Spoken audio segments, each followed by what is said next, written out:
Hi, Pastor. Yeah. Could you teach me how you started your church and then multiplied those services to some 40 services now in the city? Do you have to maintain a father-sonship relationship? How do you maintain the vision? And if you could build one large congregation, would you pull everybody back together? Okay. Now, that's a very good question. Now, let me say that God pushed me to the point where I had to do that, having churches all over the city. The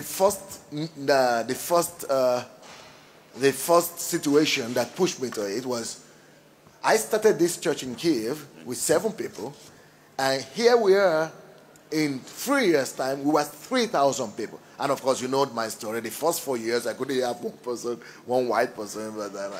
But when God gave me this strategy already, that go for the down and out, in the next 3 years, we were 3,000. Then all hell broke loose.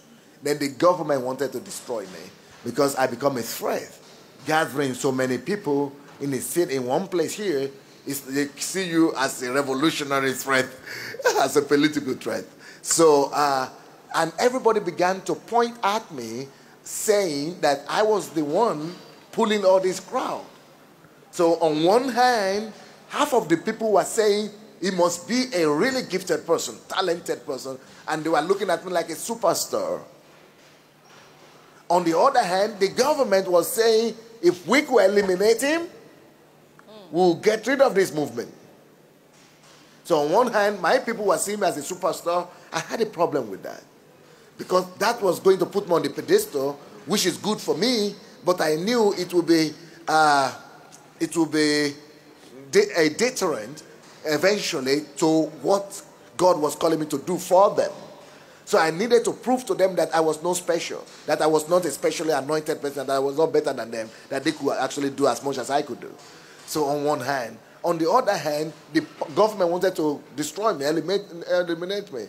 And I needed to do something quick to prove to the government that it's not about me, it's about Jesus. That same Jesus could be in him, and still do the same thing.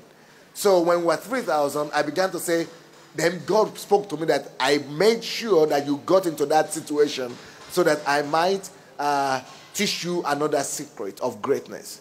That you are not great yet, as long as you are the only one pulling all this crowd by yourself. That your greatness will begin when your people who are sitting down there listening to you now will be able to pull the same crowd or be able to do the same thing.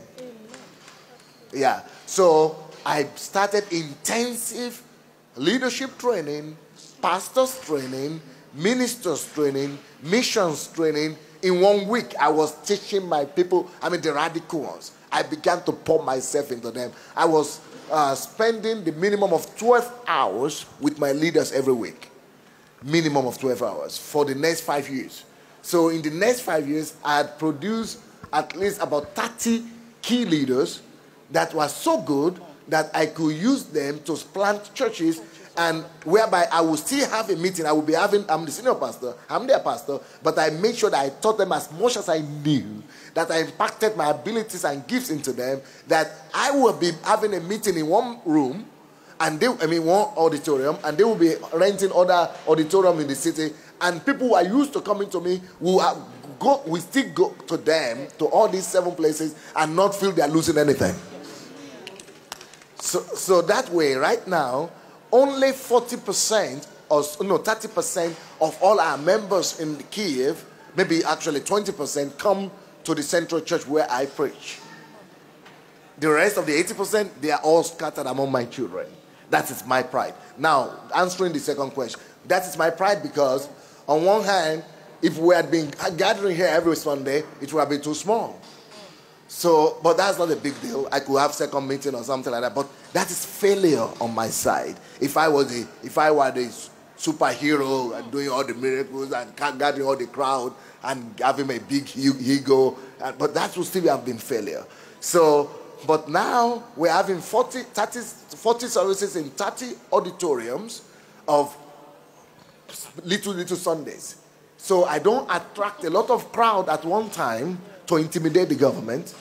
Then I still have churches gathering together at the time when I'm gathering some thousands here. So others are gathering hundreds or thousands all over the city, and they are good. So if they eliminate me, people will still keep on going to those ones, because even when I was around, they were still going to them anyway. And they won't eliminate you. They won't eliminate me. You're right. So now, how do you maintain the unity of the Spirit? That is very key, because when you do that, everybody was telling me that because the way I started this church is we had 3,000, then I pull out 200 and gave it to one of my the first one. I pull out another 200, gave to another one. Pull out another 300, gave to another one. Pull out another 500, gave to another one. And I was thinking, hey, this was going to shrink, this was going down, this was going to go. But it never did. Huh? God is faithful. The more I was giving out, the more we were increasing. We were 3,000 now, we are 25,000 in one city. Yeah. Not all of them are equally as gifted, but still, we are no more 3,000, and we were just 3,000 when we started. But then I've been multiplied. Yes. I've been multiplied. Anyway, but how do we maintain the Spirit, the unity of the Spirit? Number one, I will meet, especially before I began to travel extensively, I will meet with these my pastors, all these my senior pastors in the city. I will meet with them at least, I used to meet with them twice, every Tuesday, every Wednesday, for 5 hours each. So 10 hours every week. Then they go back to their churches and hold their own services. Then apart from that, I also had other meetings with them. So I did that for like 6 years. 10 hours with them every week. Training, teaching them, and imparting to them. But apart from that, we still had a general combined meetings once a month. We still have that up to now. So all these churches come, not all their members come, but at least the core of those churches come together once in a month, and the pastors. So they are able to listen to the senior pastor. That's how we maintain the unity. If we build our building, we will not bring everyone back. We will believe God by faith that God will fill that other building. Amen.